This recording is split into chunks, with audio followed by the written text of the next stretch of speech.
Hello anime lovers, स्वागत है आपका वाइपर एनिमे एक्सप्लेन्ड चैनल पर। और आज हम देखेंगे जुजुत्सु काइसेन के सीजन 1 को, जिसमें टोटल 24 एपिसोड्स हैं और मैं इन सभी एपिसोड्स को इसी वीडियो में एक्सप्लेन करने वाला हूं। तो चलिए जानते हैं इस कमाल के एनिमे की कहानी को बिना किसी देरी के। दोस्तों, मेन कहानी जानने से पहले हम थोड़ा बेसिक चीजें जान लेते हैं। जुजुत्सु काइसेन की दुनिया में कर्स्ड एनर्जी नाम की एक पावर होती है जो कि इंसानों के नेगेटिव इमोशंस जैसे गुस्सा या दुख से पैदा होती है। ये एनर्जी लगभग सभी इंसानों से निकलती है और जब ये एनर्जी आपस में मिल जाती है तो कर्स स्पिरिट नाम के मॉन्स्टर्स पैदा होते हैं जिन्हें आम इंसान देख भी नहीं सकते। ये कर्सेस हर साल हजारों लोगों को मारते हैं और इन्हें रोकने का काम करते हैं जुजुत्सु सॉर्सरर्स। ये लोग न सिर्फ कर्सेस को देख सकते हैं बल्कि ये अपनी कर्स एनर्जी को यूज करके बहुत ज्यादा शक्तिशाली भी बन जाते हैं। अब कहानी की शुरुआत होती है एक हाई स्कूल के लड़के यूजी इतादोरी से, जो कि आम इंसानों से कुछ ज्यादा ही ताकतवर है। यूजी अपने स्कूल में एक कल्ट क्लब का हिस्सा था जो कि भूतिया एक्टिविटीज पर रिसर्च करने के लिए बनाया गया था। लेकिन यूजी यहाँ क्लब के मेंबर्स सासाकी और इगुची के साथ फालतू के भूतिया गेम्स खेलता रहता था। यूजी को उसके दादा ने पाल पोस कर बड़ा किया था,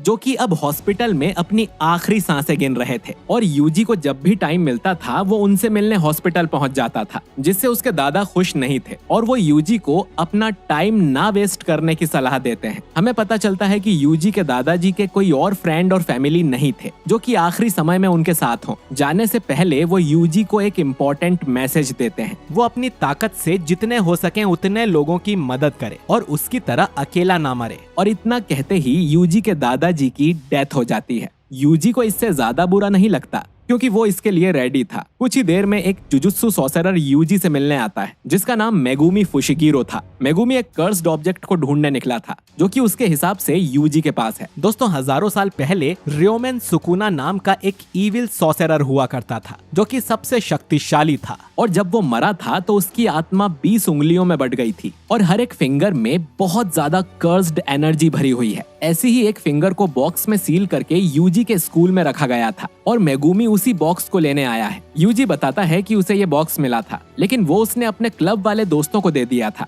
जो कि शायद आज रात को उसे खोलकर देखने वाले हैं। जो सुनकर मेगुमी के पैरों तले जमीन खिसक जाती है क्योंकि अगर उन्होंने उस बॉक्स को खोल दिया तो आसपास के कर्सेस अट्रैक्ट होकर वहां आ जाएंगे और उसके दोस्तों को मार डालेंगे। अब ये तुरंत ही स्कूल की तरफ भागने लगते हैं। इधर हाई स्कूल में सासाकी और इगुची उस कर्स्ड ऑब्जेक्ट को खोल देते हैं जिसमें से सुकुना की फिंगर निकलती है और तभी उन पर कर्स्ड स्पिरिट्स हमला करना शुरू कर देती हैं। इधर मेगुमी को भी स्कूल में घुसते ही कुछ कर्सेस मिलते हैं। फिर वो अपनी कर्स टेक्निक का यूज करके 2 डिवाइन डॉग्स को बुला लेता है। दोस्तों, हर सॉर्सरर के पास अपनी यूनिक कर्स टेक्निक होती है और मेगुमी की टेक्निक का नाम है 10 शैडोस, जिसमें वो 10 तरह की शिकिगामी को समन कर सकता है। खैर, मेगुमी के डॉग्स उसके लिए रास्ता साफ करते हैं। वहीं यूजी मेगुमी के कहने पर स्कूल के बाहर ही खड़ा था क्योंकि अंदर बहुत खतरा है। लेकिन यूजी को फिर अपने दादाजी की बात याद आ जाती है और वो अपने दोस्तों की मदद करने का डिसाइड करता है। इधर मेगुमी को यूजी के दोस्त दिखते हैं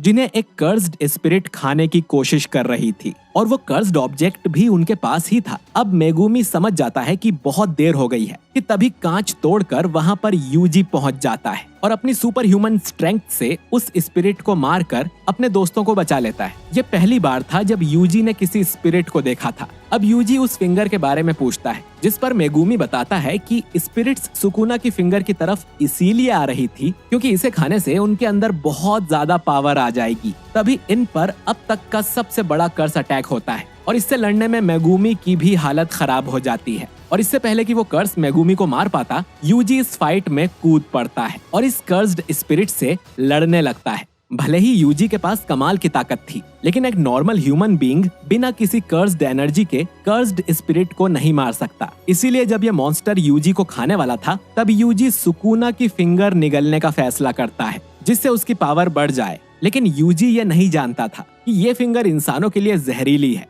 अब यूजी उस फिंगर को खा लेता है जिससे उसमें बहुत ज्यादा पावर्स आ जाती हैं और वो बस एक ही झटके में कर्स्ड स्पिरिट को खत्म कर देता है। मेगुमी को लग रहा था कि यूजी मर जाएगा पर तभी उसके शरीर के अंदर सुकुना की आत्मा आ जाती है और उसकी आंखें भी 4 हो गई थीं और ऐसा होने के चांसेस लाखों में एक थे। अब सुकुना यूजी की बॉडी में आकर बहुत फ्री फील करता है और खुश होते हुए कहता है कि इस बार मैं पूरी इंसानियत को खत्म कर दूंगा।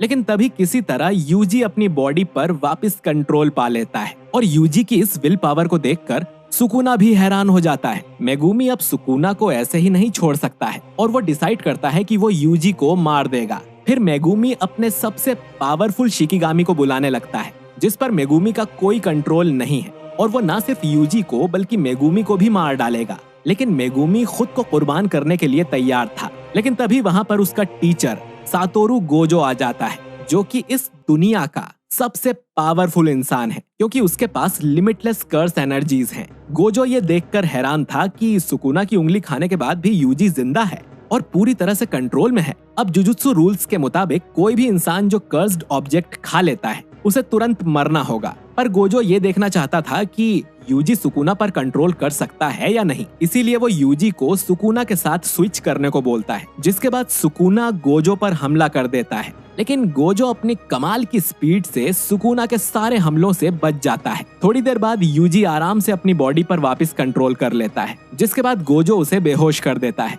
और मेगुमी को बताता है कि यूजी में सुकुना तक को कंट्रोल करने की ताकत है, जो कि एक करिश्मे से कम नहीं है। अगले दिन हम जुजुत्सु हाई को देखते हैं, जो कि जुजुत्सु सॉर्सरर्स का स्कूल है, जिसमें गोजो ने भी पढ़ाई की थी। इन स्कूल को जो लोग मैनेज करते हैं उन्हें हायर अप कहा जाता है, जो कि यहाँ के रूल्स बनाते हैं। जैसे ही उन्हें यूजी के बारे में पता चला, उन्होंने उसे मारने के ऑर्डर्स दे दिए थे। हालांकि गोजो ने रिक्वेस्ट करके यूजी की मौत को टाल दिया है, क्योंकि गोजो के पास उससे बेहतर एक आइडिया है कि अगर वो यूजी को सुकुना की सारी उंगलियां खिला दे और फिर मार दे तो सुकुना पूरे तरीके से खत्म हो जाएगा। और हाँ, इन उंगलियों को तबाह नहीं किया जा सकता। तो अब यूजी के पास दो ऑप्शंस हैं, या तो वो अभी मर जाए या फिर वो इस दुनिया से सुकुना को खत्म करके मारा जाए। यूजी गोजो के प्लान के लिए मान जाता है, क्योंकि इससे लोगों की मदद होगी और शायद यूजी इस दुनिया में अकेला इंसान है जो कि सुकुना का वेसल बन सकता है, और अगर वो इस टैलेंट का यूज नहीं करेगा तो उसे पछतावा होगा। और इसी के साथ यूजी दूसरी उंगली भी खा लेता है। फिर वो लोग जुजुत्सु स्कूल जाते हैं, जहाँ पर प्रिंसिपल यागा के साथ इंटरव्यू के बाद यूजी का इस स्कूल में फर्स्ट ईयर में एडमिशन हो जाता है। इस क्लास में सिर्फ 3 लोग थे, दूसरा मेगुमी और तीसरी है नोबारा। नोबारा गांव में रहती है और टोक्यो जैसे बड़े शहर में आना उसके लिए सपने जैसा था। अब गोजो नोबारा का टेस्ट करने के लिए उन्हें एक भूतिया बिल्डिंग में ले जाता है, जहां पर एक कर्स था। अंदर जाते हुए यूजी और नोबारा अलग हो जाते हैं, क्योंकि उनके बीच बिल्कुल नहीं बन रही थी। लेकिन यूजी अपनी कमाल की पावर और एक कर्स्ड टूल के साथ एक स्पिरिट को आसानी से हरा देता है। कर्स्ड टूल ऐसे हथियार होते हैं जिनका इस्तेमाल करके कोई भी कर्स को हरा सकता है। नोबारा के पास भी एक ऐसा ही कर्स्ड टूल था, जिससे वो एक डमी कर्स को मार देती है। लेकिन 4th फ्लोर पर उसे एक लो लेवल स्पिरिट मिलती है, जिसने एक बच्चे को होस्टेज बनाया हुआ था। अब शहर में कर्स एनर्जी गांव के मुकाबले ज्यादा होती है, इसलिए यहाँ के कर्स इंटेलिजेंट होते हैं। इस कर्स को पता था कि ये नोबारा को नहीं हरा सकता, इसीलिए उसने बच्चे को होस्टेज बना लिया।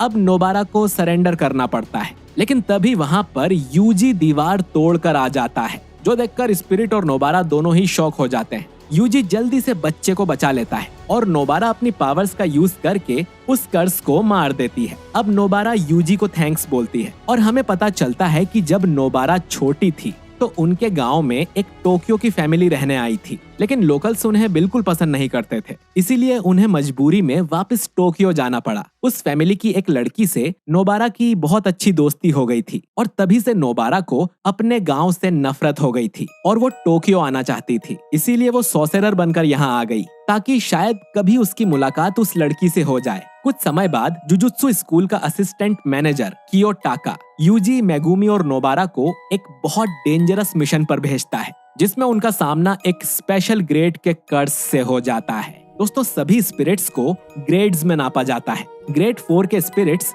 सबसे कमजोर होते हैं और ग्रेड 1 के सबसे पावरफुल। लेकिन कुछ स्पिरिट इतने पावरफुल होते हैं कि उनकी पावर को मापा ही नहीं जा सकता है और उन्हें स्पेशल ग्रेड कहा जाता है। इस कर्स ने सुकुना की एक उंगली भी खाई हुई थी, इसीलिए ये बहुत पावरफुल था। ये कर्स मेगुमी के डिवाइन डॉग के टुकड़े कर देता है और यूजी का तो ये हाथ भी काट देता है। दूसरी तरफ नोबारा एक ऐसी जगह फंस गई थी जहाँ पर हर जगह अजीब से मांस कोड़ रहे थे।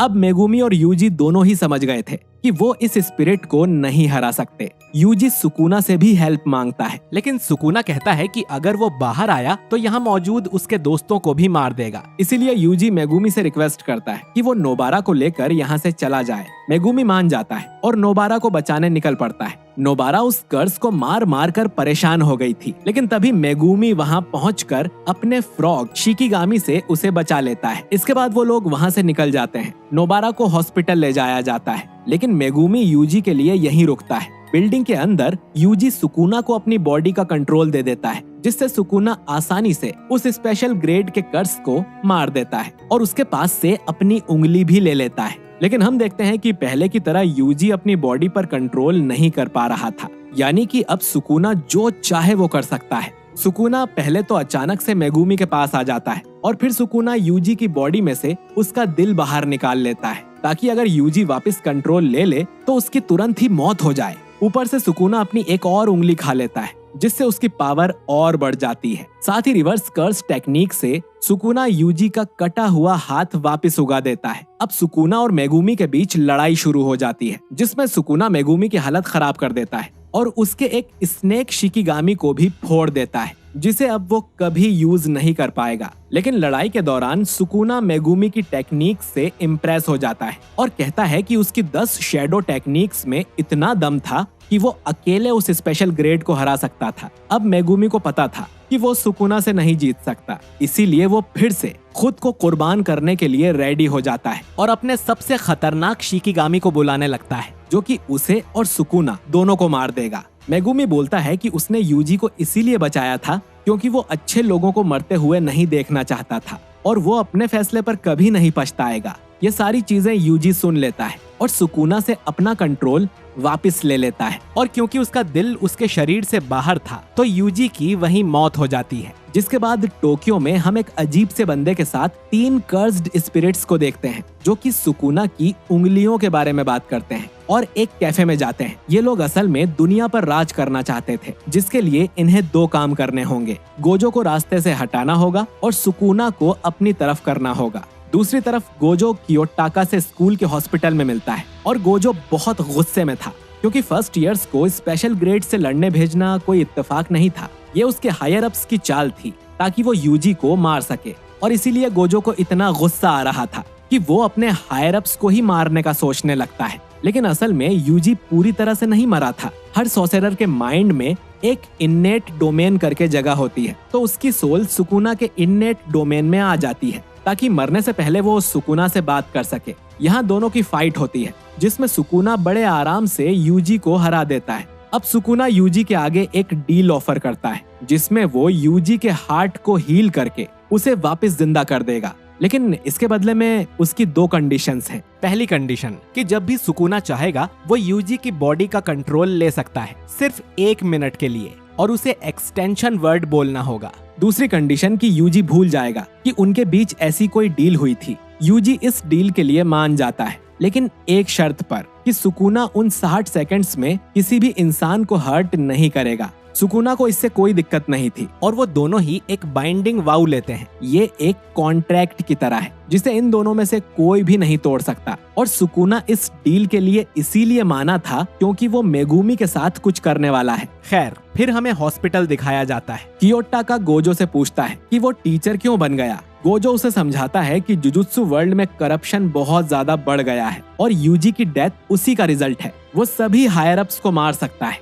लेकिन उससे कुछ फायदा नहीं होगा क्योंकि फिर कोई और उनकी जगह पर आ जाएगा और फिर मुझे फॉलो करने वाला भी कोई नहीं रहेगा। इस वजह से ही मैं आने वाले जुजुत्सु सॉर्सरर्स को टीच करना चाहता हूँ ताकि वो आगे चल के सही रास्ते पर चले। इसके बाद डॉक्टर शोको यूजी का पोस्टमार्टम करने ही वाली थी कि यूजी अचानक ही उठकर बैठ जाता है और गोजो उसे जिंदा देखकर बहुत खुश होता है। अब अगर हायर अप्स को पता चला कि यूजी वापस जिंदा हो गया है तो वो फिर उसे मारने की कोशिश करेंगे। इसीलिए गोजो डॉक्टर को कहता है कि वो यूजी के जिंदा होने वाली बात को किसी को ना बताए ताकि वो तब तक यूजी को प्रॉपर ट्रेनिंग दे सके। इसके बाद गोजो यूजी को एक खुफिया बेसमेंट में लेकर जाता है और उसे समझाता है कि कर्स एनर्जी को कंट्रोल कैसे करते हैं। जैसा मैंने बताया कि कर्स एनर्जी इंसानों के नेगेटिव इमोशंस से बनती है, लेकिन जुजुत्सु सॉर्सरर्स इस कर्स एनर्जी को अपने हिसाब से कंट्रोल करना सीख लेते हैं। चाहे वो उस टाइम किसी भी इमोशन में हो। इसके बाद गोजो उसे काफी सारी मूवीज की सीडी देता है और उसे एक डॉल भी देता है। अब यूजी के लिए चैलेंज ये था कि उसे हर समय अपने अंदर नेगेटिव एनर्जी फ्लो करवानी है, चाहे वो किसी भी तरह की फिल्म क्यों ना देख रहा हो। और अगर एनर्जी कांस्टेंट नहीं होगी तो ये डॉल उसे पंच करेगी। फिर यूजी ट्रेनिंग में लग जाता है। इसके बाद गोजो प्रिंसिपल से मीटिंग करने के लिए यहाँ से निकल जाता है, लेकिन आधे रास्ते में ही उसे महसूस होता है कि कोई उसका पीछा कर रहा है। तो गोजो रास्ते में कार से उतर जाता है और कार को आगे भेज देता है। इसके बाद एक स्पेशल कर्स स्पिरिट गोजो पर हमला कर देता है। इसका नाम जोगो है। गुस्से में आके वो वोल्केनो ब्लास्ट कर देता है, पर गोजो को कुछ नहीं होता। वहीं गोजो ने पहली बार ऐसा कर्स देखा है जो अच्छी तरह बोल सकता है, और जोगो की कर्स एनर्जी सुकुना से भी ज्यादा है। जोगो अपने पावरफुल एम्बर अटैक्स यूज करता है और सोचता है कि वो जीत गया, लेकिन गोजो पीछे से आता है और उसे बताता है कि उन दोनों की बॉडी के बीच में इन्फिनिटी है, यानी कि गोजो के पास एक पावरफुल इनविजिबल शील्ड है जिससे वो बचा रहेगा। फिर गोजो अटैकिंग करना शुरू करता है और कर्स को बहुत बुरी तरह मारता है। लास्ट में गोजो कर्स को नदी में फेंक देता है और कर्स को पता चल जाता है कि वो गोजो को कभी नहीं मार पाएगा। तभी गोजो टेलीपोर्ट होकर यूजी को भी यहाँ पर ले आता है, क्योंकि वो उसे डोमेन एक्सपेंशन के बारे में सिखाना चाहता था। डोमेन एक्सपेंशन उस टेक्निक को कहते हैं जब कोई बहुत सारी कर्स एनर्जी को यूज करके अपने इननेट डोमेन को असली दुनिया में ले आता है। इससे उनका दुश्मन डोमेन के अंदर फंस जाता है और उस पर सारे अटैक्स भी जाकर लगते हैं। जोगो सोचता है कि अब गोजो को बीट करना इजी होगा, क्योंकि वो लड़ाई में यूजी को भी ले आया है। लेकिन गोजो कहता है कि मुझे कोई दिक्कत नहीं होगी क्योंकि तुम बहुत ही कमजोर हो। ये सुनकर कर्स को बहुत गुस्सा आ जाता है और वो वोल्केनो की तरफ फट जाता है। अब गोजो को हराने के लिए कर्स के पास एक ही रास्ता बचा था, इसीलिए वो अपना डोमेन एक्सपेंशन कर देता है, जिसमें यूजी और गोजो दोनों ही फंस जाते हैं। गोजो यूजी को बताता है कि डोमेन एक्सपेंशन के अंदर उसे करने वाले की पावर्स काफी बढ़ जाती हैं, और कर्स को यकीन था कि गोजो की इन्फिनिटी शील्ड उसके डोमेन में काम नहीं करेगी। और अब गोजो यूजी को बताता है कि डोमेन एक्सपेंशन में जीतने का सबसे आसान तरीका है कि वो अपना खुद का डोमेन बना ले, और जिसका डोमेन ज्यादा पावरफुल होता है वो दूसरे डोमेन को खत्म कर देता है। और अब गोजो अपनी आंखों पर लगी पट्टी को हटाकर खुद का डोमेन एक्सपेंशन करता है, जिससे ये कर्स आसानी से हार जाता है और गोजो उसकी गर्दन उखाड़कर डोमेन से बाहर ले आता है। अब गोजो चाहता तो तुरंत ही इसे मार सकता था, लेकिन इससे पहले वो ये जानना चाहता था कि आखिर जोगो को भेजा किसने है। दोस्तों, अब जोगो के बाकी ग्रुप के बारे में भी जान लेते हैं, जिनमें है हानामी, जो कि लोगों के जंगल के लिए डर से पैदा हुआ है और इसकी टेक्निक्स में यह जंगल की चीजें जैसे फूल बनाता रहता है। दूसरा मेंबर है डैगॉन, जो कि लोगों के समुद्र के डर से पैदा हुआ है और उसका डोमेन एक्सपेंशन एक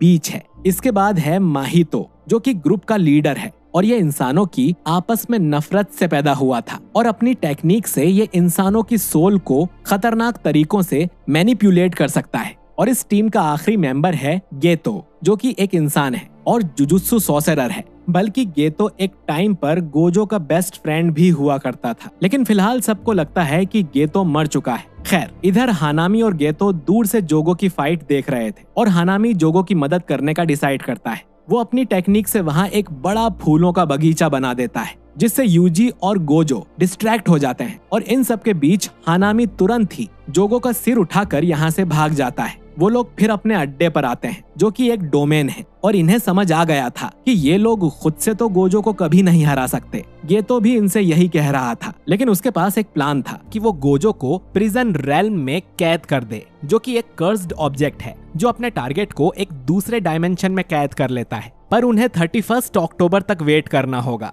इधर गोजो ये देख काफी शॉक हो जाता है कि कर्सेस एक दूसरे की हेल्प कैसे कर रहे हैं। फिर वो यूजी से कहता है कि वो अब उसे कड़ी ट्रेनिंग देगा ताकि वो आने वाले गुडविल इवेंट के लिए तैयार हो जाए। लेकिन गोजो ने तो अब तक यूजी को इस इवेंट के बारे में कुछ बताया ही नहीं था। अब कुछ महीने बीत जाते हैं और यूजी ने अब तक कर्स एनर्जी को यूज करना सीख लिया था, और उसे टेस्ट करने के लिए गोजो यूजी को नानामी के साथ मिशन पर भेजता है। नानामी एक ग्रेड 1 का सॉर्सरर है और उन कुछ चुनिंदा लोगों में से है जिन पर गोजो भरोसा करता है। अब ये दोनों एक क्राइम सीन को इन्वेस्टिगेट करने जाते हैं, जहाँ पर एक सिनेमा हॉल में 3 स्टूडेंट्स का मर्डर कर दिया गया था। उनके शरीर बुरी तरह से मुड़े हुए थे यानी जरूर इसके पीछे किसी कर्स स्पिरिट का हाथ था। अब यहाँ से नानामी को दो चीजें पता चलती है। पहली कि इस क्राइम के दौरान यहाँ जुनपी नाम का एक विटनेस भी मौजूद था, और दूसरा कि किलर ने जानबूझकर कुछ क्लूज छोड़े थे। शायद वो चाहता था कि कोई उसे ढूंढ ले। इन क्लूज का पीछा करते हुए नानामी एक सीवर तक पहुंच जाता है,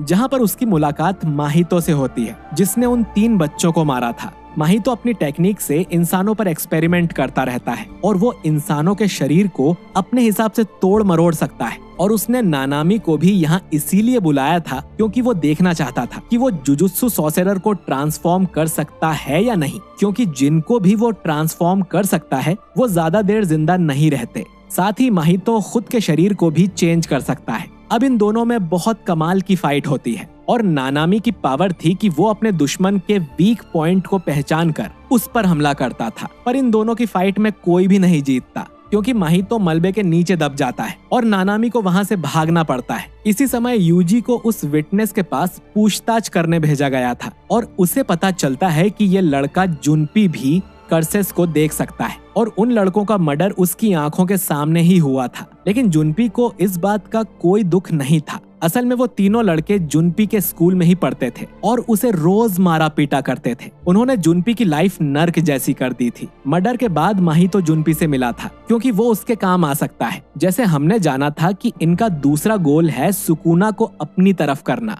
इसीलिए माहितो चाहता था कि जुनपी यूजी से दोस्ती कर ले। और जब जुनपी से यूजी पूछताछ करने आता है तो वो ऐसा ही करता है। दोनों को मूवीज का बहुत शौक था, इसीलिए इनमें जल्दी दोस्ती हो जाती है, इतनी कि यूजी को जुनपी की मॉम डिनर के लिए भी इनवाइट करती है। वहीं गेतो दूर से ये सब होते हुए देख रहा था। इसके बाद वो माहितो के पास जाता है, जो कि मलबे में कुचल जाने के बाद भी जिंदा था, और वो और माहितो एक बढ़िया प्लान बनाते हैं कि वो कोई ऐसी सिचुएशन पैदा करेंगे कि यूजी को मजबूरी में सुकुना को अपनी बॉडी का पूरा कंट्रोल देना पड़ेगा और इस एहसान के बदले सुकुना जरूर उनके ग्रुप में शामिल हो जाएगा। अब अगले दिन वो यही करते हैं और जुनपी अपने स्कूल में बुली पर अटैक कर देता है। यूजी यहाँ आकर उसे रोकता है और समझाता है और जुनपी समझ भी जाता है कि वो गलत कर रहा था। लेकिन तभी पीछे से माहितो यहाँ आकर जुनपी को ट्रांसफॉर्म करके एक भद्दा सा क्रिएचर बना देता है, वो भी यूजी की आंखों के सामने। अब यूजी के पास ऐसी कोई पावर नहीं थी जिससे कि वो अपने दोस्त को वापस नॉर्मल कर सके। वो सुकुना से मदद की भीख मांगता है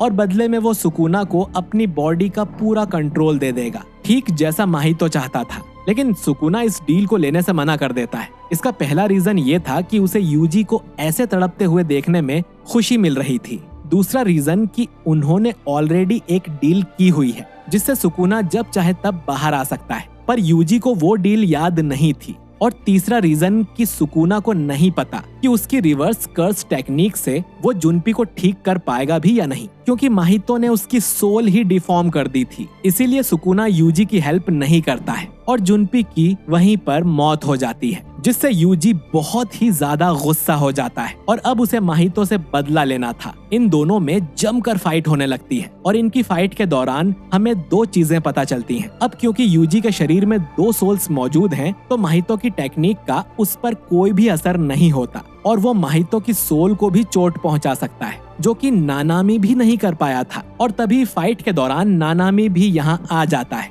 और दोनों मिलकर माहितो की धुलाई करने लगते हैं। इतना कि माहितो बस मरने ही वाला था, लेकिन मौत को सामने खड़ा देख माहितो के अंदर एक पावर जाग जाती है और वो पहली बार अपना डोमेन एक्सपेंशन एक्टिवेट करता है। इस बैरियर का फायदा ये था कि माहितो अंदर फंसे दुश्मन की सोल को डिस्ट्रॉय कर सकता है और वो अपने इस डोमेन में सिर्फ नानामी को ही फंसाता है, क्योंकि यूजी के अंदर तो 2 सोल्स हैं, तो पता नहीं डोमेन का उस पर कोई असर होगा या नहीं। अब माहितो नानामी को मारने ही वाला था, लेकिन ये देखकर उसके होश उड़ जाते हैं कि यूजी उसका डोमेन फोड़कर उसके अंदर आ जाता है। डोमेन अंदर से जितना स्ट्रॉन्ग होता है, बाहर से उतना ही कमजोर। खैर, इसी के साथ माहितो के डोमेन का कांटेक्ट सुकुना से हो जाता है। सुकुना, जिसे कर्सेस का राजा कहा जाता है, वो बहुत घमंडी है। माहितो की उसके सामने औकात नहीं थी और उसे यह पसंद नहीं आता कि माहितो ने बिना उसकी परमिशन के सुकुना की सोल को छुआ। और दोस्तों, सुकुना को अपने और मेगुमी के अलावा और किसी से कोई फर्क नहीं पड़ता, इसीलिए सुकुना माहितो का डोमेन डिस्ट्रॉय कर देता है। अब माहितो के पास सिर्फ एक ही रास्ता बचा था, दुम दबाकर भाग जाना, और वो ऐसा ही करता है। नानामी उसे पकड़ने की कोशिश करते हैं, पर कोई फायदा नहीं होता। दूसरी तरफ स्कूल में मेगुमी और नोबारा गुडविल इवेंट की तैयारी में लगे हुए थे। हर साल टोक्यो और क्योटो स्कूल के स्टूडेंट्स के बीच एक फ्रेंडली कंपटीशन होता है और आज इस इवेंट का समय आ गया था। टोक्यो टीम में मेगुमी और नोबारा के अलावा 3 और स्टूडेंट्स हैं जो कि सेकेंड ईयर से हैं। इनके नाम हैं माकी जेनिन, जो कि जेनिन ब्लड लाइन की मेंबर है। इस दुनिया में जेनिन क्लैन का बहुत ऊंचा ओहदा है, साथ ही गोजो क्लैन और कैमो क्लैन का भी। लेकिन माकी को उसकी फैमिली वाले फेलियर मानते हैं क्योंकि वो हेवनली रेस्ट्रिक्शन नाम की कंडीशन के साथ पैदा हुई थी, यानी माकी के अंदर कोई भी कर्स्ड एनर्जी नहीं है, लेकिन बदले में उसे सुपर ह्यूमन स्ट्रेंथ मिली हुई है, बिल्कुल यूजी के लेवल की। और साथ ही कर्सेस देखने के लिए माकी को चश्मे पहनने पड़ते हैं और वो सॉसेरर इसीलिए बनी थी ताकि वो अपनी फैमिली को गलत साबित कर सके कि वो कोई फेलियर नहीं है। अगला स्टूडेंट है पांडा, जो कि एक कर्स्ड कॉर्प्स है। कर्स्ड कॉर्प्स वो ऑब्जेक्ट होता है जिसे कर्स्ड एनर्जी डालकर जिंदा किया जाता है, लेकिन ये ऑब्जेक्ट तब तक ही जिंदा रहते हैं जब तक उन्हें बाहर से कर्स एनर्जी मिलती रहे। लेकिन पांडा का केस अलग है क्योंकि वो अपने अंदर ही कर्स एनर्जी जनरेट कर सकता है, बिल्कुल इंसानों की तरह। और पांडा को प्रिंसिपल यागा ने बनाया था। आखिरी स्टूडेंट है टोगे, जिसकी पावर है कर्स्ड स्पीच। ये अपनी आवाज से ही अटैक्स कर सकता है और ये सिर्फ राइस बॉल के इंग्रेडिएंट्स में ही बात करता है, क्योंकि नॉर्मल तरह से बोलने पर उसके दोस्तों को भी चोट लग सकती है। अब बात करते हैं इनके ओपोनेंट्स यानी क्योटो के स्टूडेंट्स की। इनके नाम है माई जेनिन, जो कि माकी की जुड़वा बहन है और उन दोनों के बीच बिल्कुल नहीं बनती। अगला स्टूडेंट है टोडो, जो कि क्योटो का सबसे ताकतवर स्टूडेंट है। टोडो को लड़ाई करना बहुत पसंद है। उसने मेगुमी से पहली मुलाकात में पूछा था कि उसे किस तरह की लड़की पसंद है। उसे मेगुमी का जवाब पसंद नहीं आया था तो उसने मेगुमी की जमकर धुलाई कर दी थी। उसे बोरिंग लोग पसंद नहीं है और वो एक पॉप स्टार का बहुत बड़ा फैन है। अगला स्टूडेंट एक रोबोट है जिसका नाम मेकामारू है। इस रोबोट को एक असली इंसान कंट्रोल करता है, लेकिन ये भी माकी की तरह हेवनली रेस्ट्रिक्शन के साथ पैदा हुआ था। शरीर से ये बहुत ज्यादा कमजोर है, लेकिन अपनी कर्स एनर्जी से ये काफी दूर तक के पपेट्स को कंट्रोल कर सकता है। बाकी स्टूडेंट्स हैं कैमो, मीवा और मोमो। ये सभी अपनी स्कूल लीडर लोरी के साथ यहाँ आए थे। अब गोजो एक डब्बा लेकर यहाँ आता है और काफी ड्रामा करते हुए ये रिवील करता है कि यूजी तो असल में जिंदा है। बाकी लोगों के लिए यूजी 2 महीने पहले मर गया था और वो उसके लिए बहुत रो भी लिए थे, तो उसे वापस जिंदा देखकर उन्हें समझ नहीं आता कि वो कैसे रिएक्ट करें, पर अंदर से वो बहुत खुश थे। और बेचारे यूजी को ये देख बहुत बुरा लगता है कि कोई भी उसके लौटने पर खुश नहीं था, खासकर क्योटो स्कूल का प्रिंसिपल गाकू कांजी। ये उन हायर अप्स में से एक था जिन्होंने यूजी को मरवाने का प्लान बनाया था। जब उसे पता चलता है कि यूजी जिंदा है तो वो अपने स्टूडेंट्स के साथ मीटिंग करता है और उन्हें कहता है कि वो लोग इवेंट के दौरान यूजी को मार दें ताकि सबको ये लगे कि वो एक्सीडेंट में मारा गया। पहले दिन एक टीम बैटल होगा जिसमें जो भी टीम सबसे पहले एक सेकंड ग्रेड के कर्स को मार गिराएगी वो जीत जाएगी। साथ ही यहाँ कुछ लो लेवल कर्सेस भी छोड़े जाएंगे। ये लोग एक दूसरे के काम में टांग अड़ा सकते हैं, बस किसी को भी जान से मारना मना है। बैटल शुरू होते ही टोडो इन सब का रास्ता रोक लेता है। यूजी सीधा उस पे हमला करता है ताकि बाकी लोग यहाँ से भाग सकें। अब यूजी को थोड़ा पीटने के बाद टोडो उससे वही सवाल करता है कि उसे किस तरह की लड़कियां पसंद हैं। यूजी बताता है कि उसे बड़े एस वाली लंबी लड़कियां पसंद हैं, जैसे जेनिफर लॉरेंस। यूजी का जवाब सुन टोडो को रोना आ जाता है क्योंकि उन दोनों का टाइप बिल्कुल सेम था और इसीलिए टोडो यूजी को तुरंत अपना बेस्ट फ्रेंड मान लेता है। अब प्लान के मुताबिक बाकी ओपोनेंट्स भी यूजी को जान से मारने यहाँ आते हैं, लेकिन टोडो उन सबको भगा देता है क्योंकि वो अकेले ही यूजी से लड़ना चाहता था। यूजी से लड़ते लड़ते टोडो उसे और ज्यादा रिस्पेक्ट करने लगता है, बल्कि वो यूजी को कर्स एनर्जी ठीक तरह से यूज करना भी सिखाता है। दूसरी तरफ पांडा और मेकामारू की लड़ाई होती है, जिसे पांडा अपने गोरिल्ला मोड में आकर आराम से हरा देता है। फिर माकी मीवा को हरा देती है, नोबारा मोमो को हराती है, माई नोबारा को हराती है और माई को फिर माकी हरा देती है। मेगुमी भी कैमो के साथ लड़ाई करता है, जो कि कैमो क्लैन का वारिस है। लड़ाई के दौरान वो मेगुमी से बार बार कहता है कि हम दोनों एक जैसे हैं। मेगुमी जब 11 साल का था तभी उसके फादर लापता हो गए थे और फिर गोजो ने ही मेगुमी का ख्याल रखा था। मेगुमी के फादर असल में जेनिन क्लैन से थे, यानी मेगुमी भी जेनिन क्लैन का मेंबर है। खैर, मेगुमी इसे हराने के लिए एलिफेंट और ईगल शिकिगामी का यूज करता है, लेकिन तभी इन दोनों पर कोई दूसरा ही कर्स अटैक कर देता है। दूसरी तरफ हम देखते हैं कि माहितो भी किसी तरह स्कूल में घुस आया था। उन्हें पता चल गया था कि सुकुना बहुत ही ज्यादा घमंडी और पावरफुल है। भले ही वो उनकी टीम ज्वाइन ना करे, फिर भी वो उसे जिंदा करना चाहते थे, क्योंकि उनके हिसाब से वो अकेला ही कर्सेस का साम्राज्य खड़ा कर सकता है। और अभी के टाइम जुजुत्सु हाई में सुकुना की 6 उंगलियां छुपी हुई है। अभी तक यूजी ने एक बार में 1 उंगली ही खाई है, लेकिन अगर वो एक साथ 6 उंगलियां खा ले तो शायद वो अपनी बॉडी से अपना कंट्रोल खो देगा। तो गेतो का प्लान था कि वो 6 उंगलियां स्कूल से चुरा ले, फिर 31 अक्टूबर को वो गोजो को प्रिजन में बंद भी कर देंगे और सुकुना को जिंदा भी। और हाँ, स्कूल में एक 1000 साल उम्र की सॉर्सरर है और वो ही जानती है कि सुकुना की उंगलियां या बाकी कर्स्ड ऑब्जेक्ट्स स्कूल में कहाँ रखे हुए हैं। लेकिन गेतो ने उसकी भी जुगाड़ कर ली थी। उसके पास पहले से ही एक फिंगर थी जिसे उसने जुनपी के मॉम वाले क्राइम सीन पर छोड़ दिया था और स्कूल ने उस फिंगर को बाकी फिंगर्स के साथ रख दिया। लेकिन वो ये नहीं जानते थे कि गेतो ने उस फिंगर में एक ट्रैकर लगाया था जिसमें माहितो की कर्स एनर्जी थी। यानी कि माहितो आराम से पता लगा सकता है कि वो खुफिया जगह कहाँ पर है।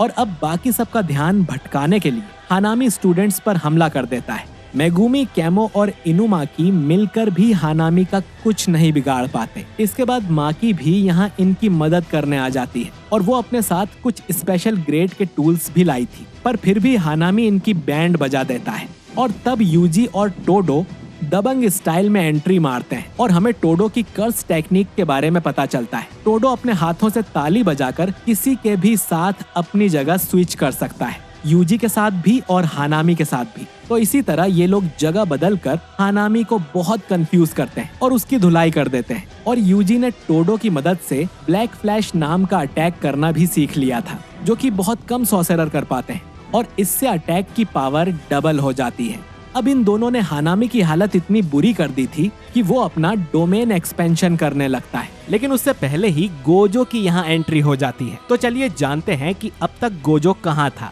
हमला करने से पहले इन कर्सस ने बैटल अरेना के आसपास एक बैरियर भी बना दिया था, जो कि सिर्फ गोजो को बाहर रखने के लिए था। बाकी सब लोग आराम से अंदर बाहर हो सकते थे। इस बैरियर टेक्निक को कर्टेन कहा जाता है और हर कर्टेन के अलग अलग रूल हो सकते हैं। इसका सिर्फ एक रूल है, गोजो को बाहर रखना। अब लोरी और गाकुगांजी अंदर जाते हैं, जहां उन्हें एक कर्स यूजर मिलता है। गाकुगांजी अपना गिटार निकालकर उससे लड़ने लगता है, लेकिन तभी किसी कारण से वो बैरियर हट जाता है। अब गोजो आसमान में उड़कर दोनों दुश्मनों को देखता है। सबसे पहले वो उस कर्स यूजर के हाथ पैर तोड़ देता है ताकि बाद में वो उससे पूछताछ कर सके। इसके बाद हानामी को मारने के लिए गोजो एक बड़ा सा लॉन्ग रेंज अटैक करता है, जिसका नाम था हॉलो टेक्निक पर्पल। ये अटैक इतना बड़ा था कि किसी को पता ही नहीं चलता कि हानामी मारा गया या भाग निकला, लेकिन हानामी जिंदा बच निकला था। और इन सब के बीच माहितो स्कूल में चोरी कर लेता है। उसने सुकुना की 6 फिंगर्स तो चुराई ही थी,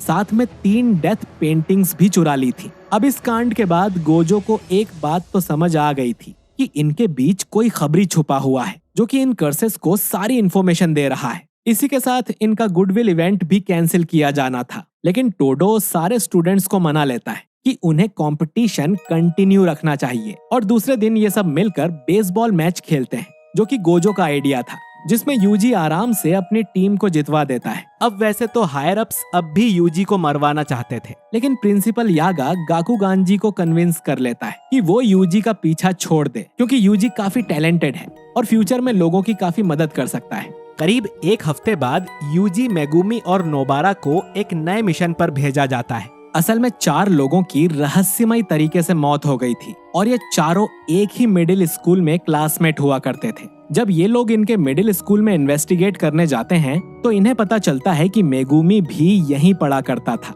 और यहाँ ज्यादातर लोग अब भी उसे जानते हैं। खैर, स्कूल से इन्हें पता चलता है कि पास में ही एक भूतिया ब्रिज है और 20 साल पहले यही 4 स्टूडेंट्स वहाँ बेहोश पाए गए थे। जब उन्हें होश आया था तो उन्हें कुछ भी याद नहीं था कि वो वहाँ कैसे पहुँचे। और अब 20 साल बाद इन्हीं चारों लोगों का किसी कर्स ने मर्डर कर दिया है। यानी कि जो भी लोग उस समय ब्रिज पर गए थे उनकी अब जाकर मौत हो रही है। इन्हें मेगुमी की पुरानी क्लासमेट फुजिनुमा भी मिलती है, जो इन्हें बताती है कि उस समय वो भी उस ब्रिज पर गई थी और उसके साथ मेगुमी की सिस्टर भी थी। और पिछले हफ्ते से उसे कुछ अजीब सा महसूस हो रहा है, यानी कि जल्द ही ये लड़की और मेगुमी की सिस्टर भी उस कर्स के हाथों मारी जाएगी। इसीलिए मेगुमी जल्द से जल्द ही कर्स को मारना चाहता था और उसी रात को ये तीनों ब्रिज के नीचे आकर एक बैरियर में एंटर करते हैं, जहां उनका सामना एक अजीब से मॉन्स्टर से होता है जो कि यूजी और नोबारा को बैरियर से बाहर ले जाता है। इसके बाद मेगुमी के सामने वो कर्स आता है जिसे मारने वो यहाँ आए थे।